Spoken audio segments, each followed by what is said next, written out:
China published a plan to end the conflict in Ukraine, yet at the same time, it's widely seen as a close ally of Russia and a critic of Western policy towards Kiev. So, can Beijing be a credible peace broker?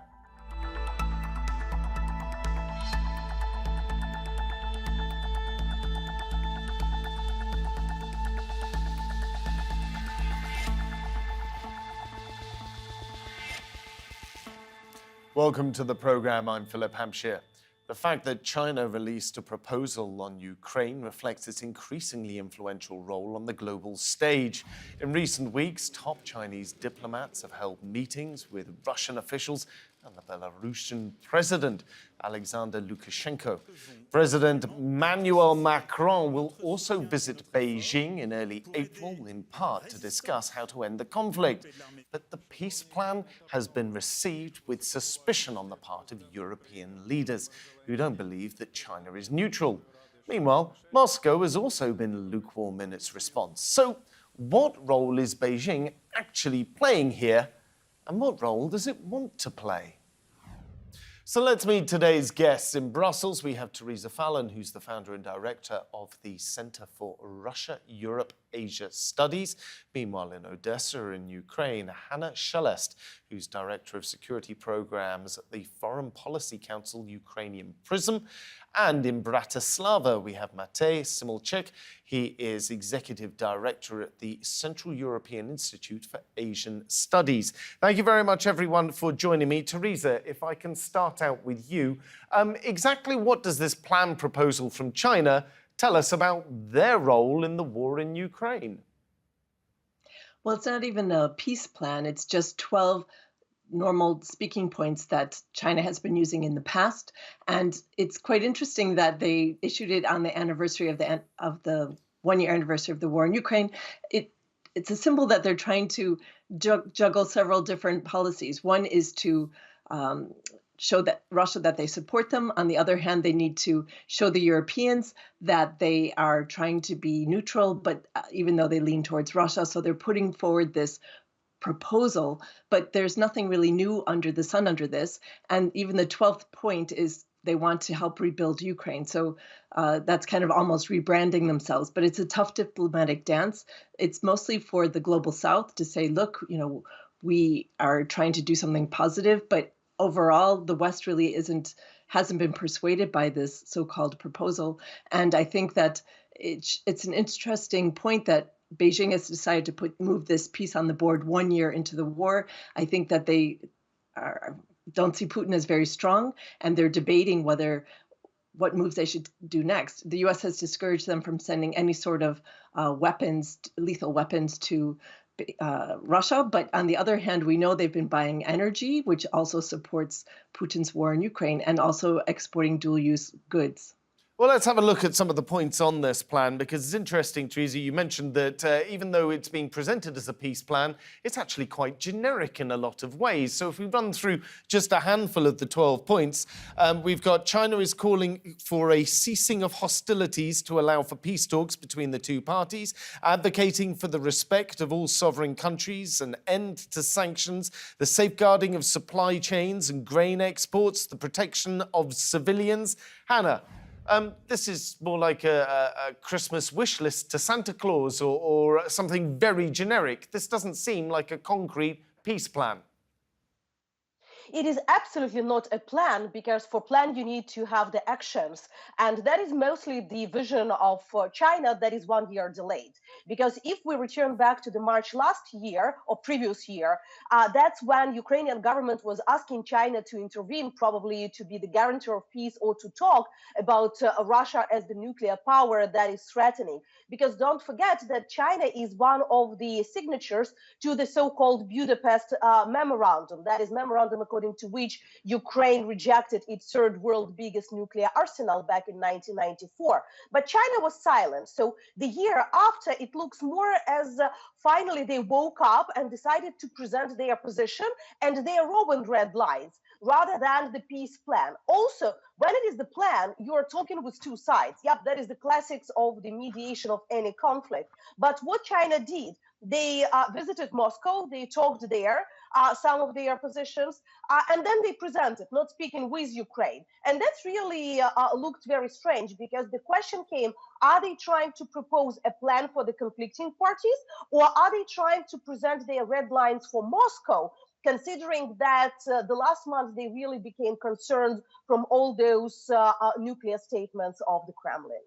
Matej, Jens Stoltenberg has put out a set of comments on what he feels about the Chinese plan, and he is not very complimentary. China doesn't have much credibility because they have not been able to condemn the illegal invasion of Ukraine. And they also signed, just days before the invasion, an agreement between President Xi and President Putin on limitless partnership with Russia. Matej, given that the Chinese plan, we've already said, doesn't have a great deal of substance to it, does Stoltenberg's comments not really kill it dead? Well, to be honest, and I agree with what the other two speakers said. The plan doesn't really play out well for China. The perception of the 12 points that were put forth is not really positive, especially among the Western nations, and Stoltenberg's remarks are just symptomatic of that. To be honest, the whole pamphlet, and this is pamphlet because this is not a plan, read as some sort of policy on part of China on how it would like to see the international system to look like, rather than what it would like to achieve with regards to Russian aggression in Ukraine. Of course, we have to wait and see whether China will be maybe open to some sort of amendments to the plan, whether it will actually listen to the Ukrainians on what they feel like should be included in the plan. But so far, in its current form, the plan doesn't really bode well from the Western perspective on what can be achieved with regards to it in Ukraine. Theresa, without being too rude here, who invited the Chinese to this party? You can imagine the Russians coming forward or trying to present a deal. You can imagine the Ukrainians do it. You can imagine several European countries or some North American countries. What caused China to decide, you know what, now's the time, everybody wants to hear a peace plan from us? That's a really good question. I would suggest that High Representative Joseph Borrell of the European Union did this. He mentioned early on in the war in March, he said, only China can be the mediator. So I think China was a bit reluctant to get involved, but they didn't say yes, they didn't say no. And so it gave them some power. People thought, wow, China can be a peacemaker. So in an entire year, Beijing never took one phone call from President Zelensky of Ukraine, although they tried several times to call, and asked China to be an intermediary and use their influence on Russia. We also saw before this even happened at the Munich Security Conference, just days before the Russian invasion of Ukraine, U.S. was sharing intelligence with other countries saying that Russia was preparing to invade Ukraine. No one believed them.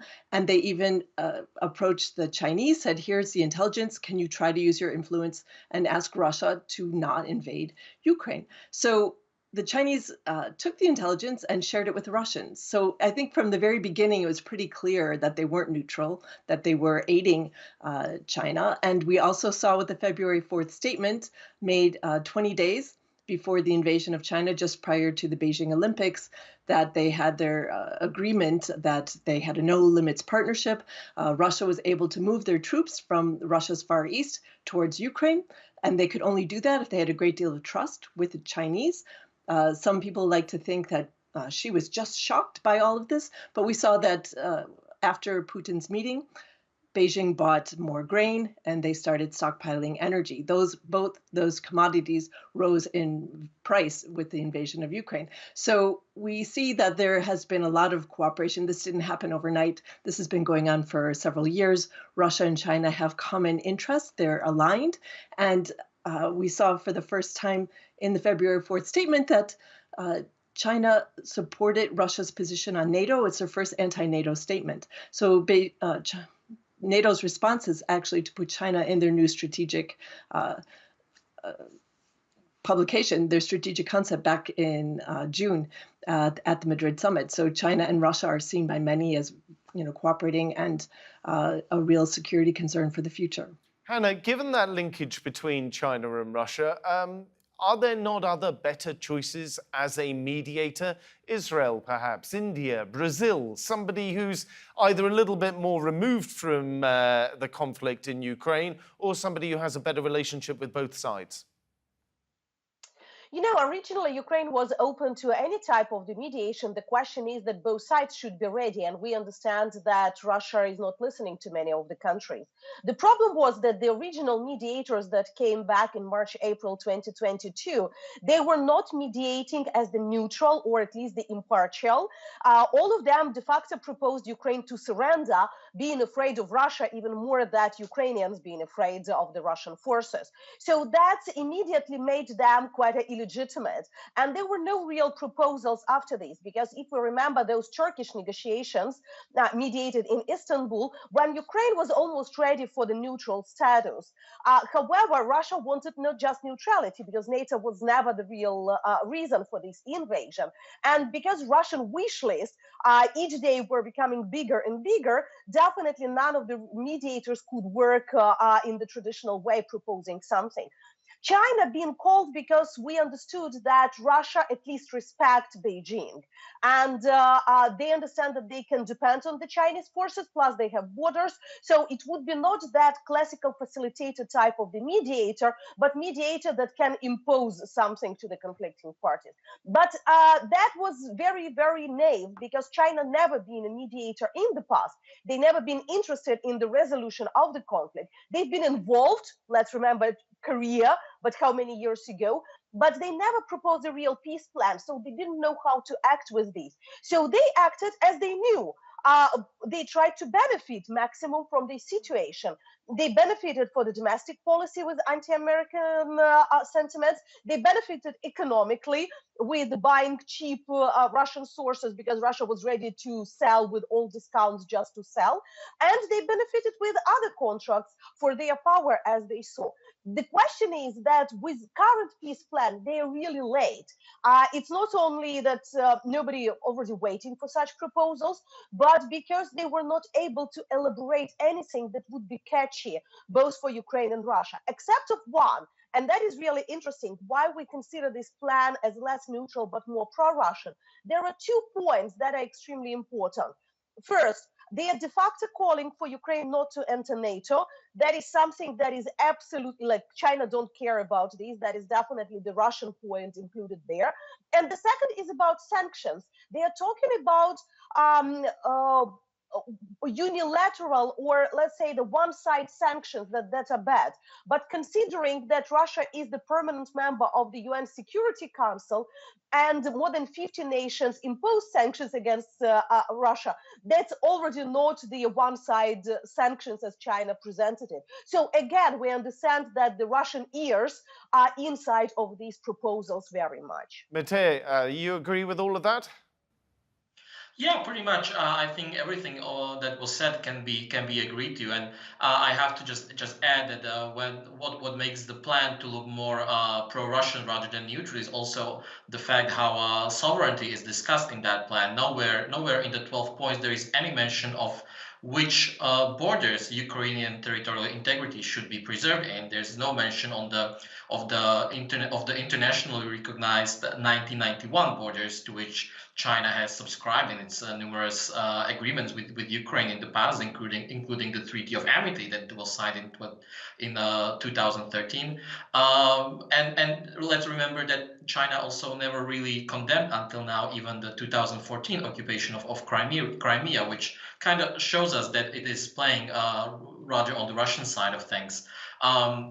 Secondly, the whole plan has to be stressed is more about promoting Chinese viewpoints on international affairs and on how international systems should be organized. China has been telling us for many years now that it would like to see the international system to move away from unipolarity into a multipolarity, where China and Russia together would be one of the main power poles of the new global system, which would kind of counterbalance the Western power. And this is, I think, one of the crucial motivating factors here why China is supporting actually Russia in this conflict. It's making sure that Russia, even if it loses the conflict, it would not lead to a regime change and an emergence of a new regime that would be less inclined to cooperate with China on this sort of transition in the global system. And the whole talk of refusing the sanctions, well, that is a catch-22, if you will. How can we have sanctions supported by the Security Council if Russia has a veto in the Security Council, right? So in other words, China is telling us that in its own opinion, no sanctions are justifiable ever in this conflict. And this is something that if the international community were to recognize, that would come in quite handy for China, for example, if it were to invade Taiwan, that it would have a talking point already ready for how to say that any sort of sanctions that would be put on China for this sort of activity would not be legitimate. Well, China certainly seems to be floating some interesting ideas for future talking points at this moment, as you mentioned, Matej. Theresa, if I can pass this across to you, there have been some comments out since the Chinese peace proposal was rejected or rebuffed, I think is probably the best way to put it. Gang had this to say.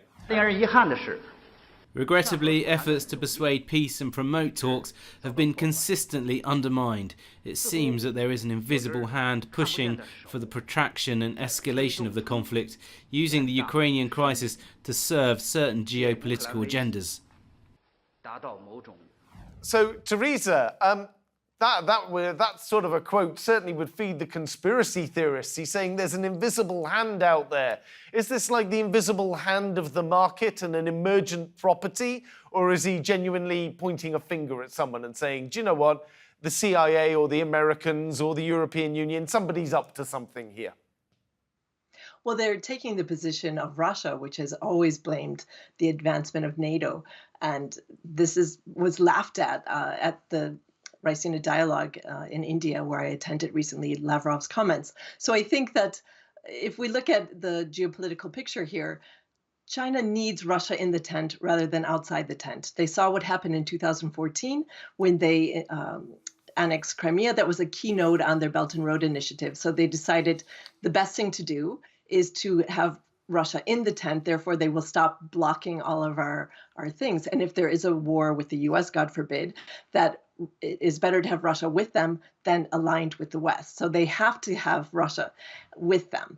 And they're not going to change that position. That's really clear. And the second point I'd like to make is that China gets a weaker Russia without firing a shot. And that's all to China's advantage. So they would like to see, Russia weakened, and this increases their leverage on them. Many analysts have already described Russia now as a vassal state, but such a weak Russia is dangerous, as the previous speaker noted, because they don't want to see a regime change. I think that's highly unlikely at this point. I don't see any opposition figures rising up in Russia, but I would say that this would give, the longer the war goes out, it keeps the West's attention on Ukraine, so China can do, more things in the South China Sea, the East China Sea, which they have been doing. They've been really causing a lot of tensions there. We've seen Japan double their security budget because they are very concerned about Beijing. And so by doing this, they can also ask more from Russia. There are certain technologies Russia will not sell to China, but if they're so weak and need so much help from China, they will maybe agree to these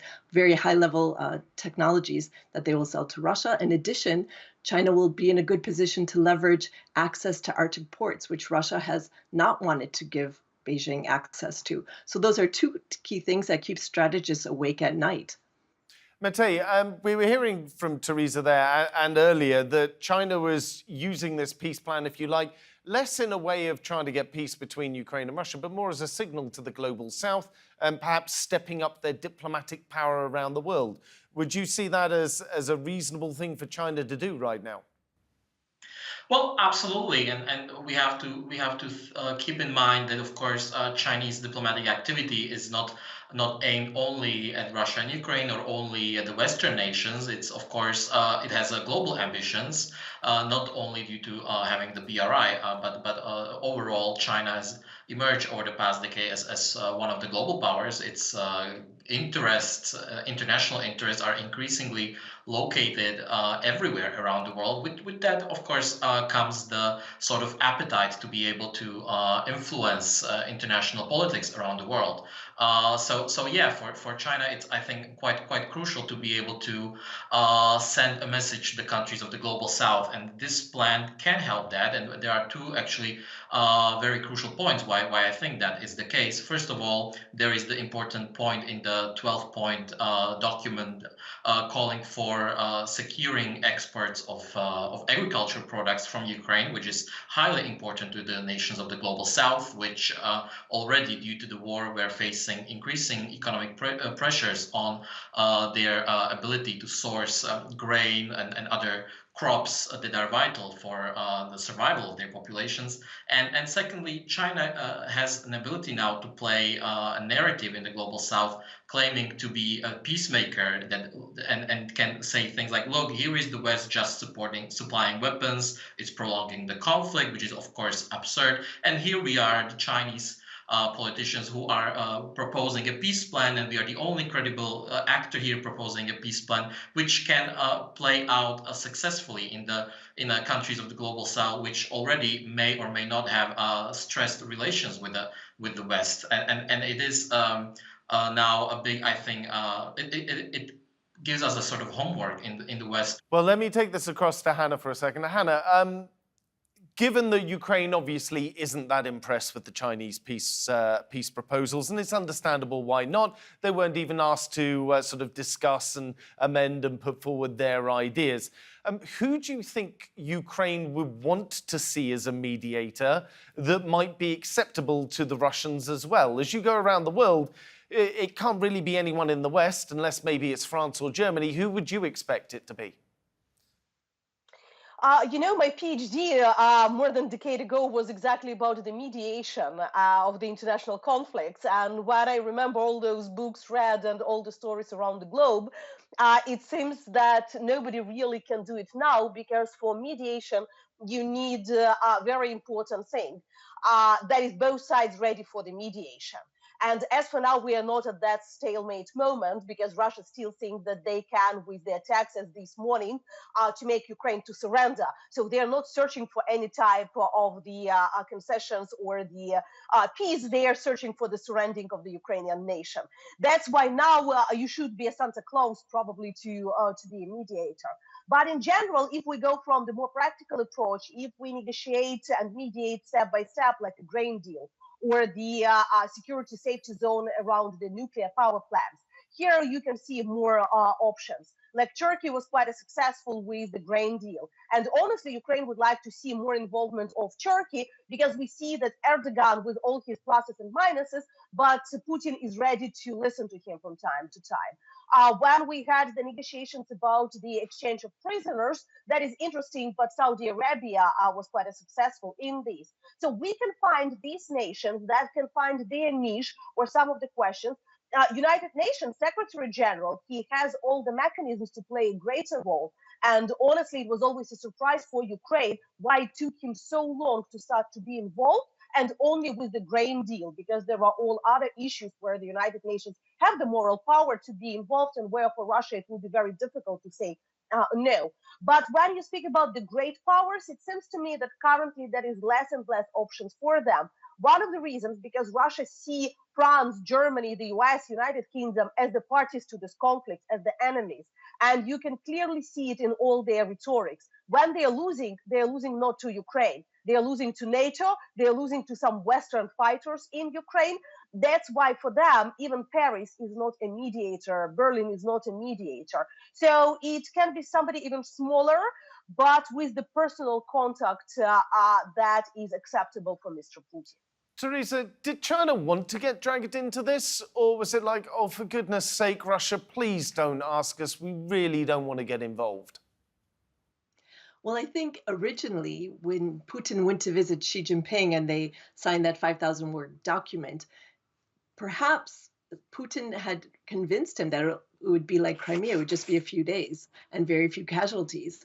And Beijing and and the Kremlin both had like very bad COVID brain, because I think that they hadn't been out and about for a while, and they assumed that the West was very, very weak. And so they were shocked to find such a strengthened transatlantic relationship. So I think that they had underestimated Ukraine's response and also the West's response to the war in Ukraine. So I think that because the world sees Russia and China in the same basket, especially Europe, and because the US is in a chip war, a technology war now with China, putting export controls on high tech to China, this is really affecting them. They need a charm offensive towards Europe. So I think it's two-pronged. I think one, they want to, tell the global South, hey, aren't we lovely peacemakers? And they also want to try to persuade Europe that, look, we're not so closely aligned with Russia. We're trying to be a mediator. But we've seen, if you watch Chinese television every day, they're kind of amplifying Russian propaganda. So it's very difficult. It's almost an oxymoron to say we're neutral, but we lean towards Russia. Theresa, Hanna, Matej, thank you very much for your time today. I'm afraid that's all we have time for our discussion, but you can find more of it and more debate on our YouTube channel. If you head over to YouTube, you can search for Roundtable TRT World. But for now, from me here and all of the team, thank you for watching and goodbye.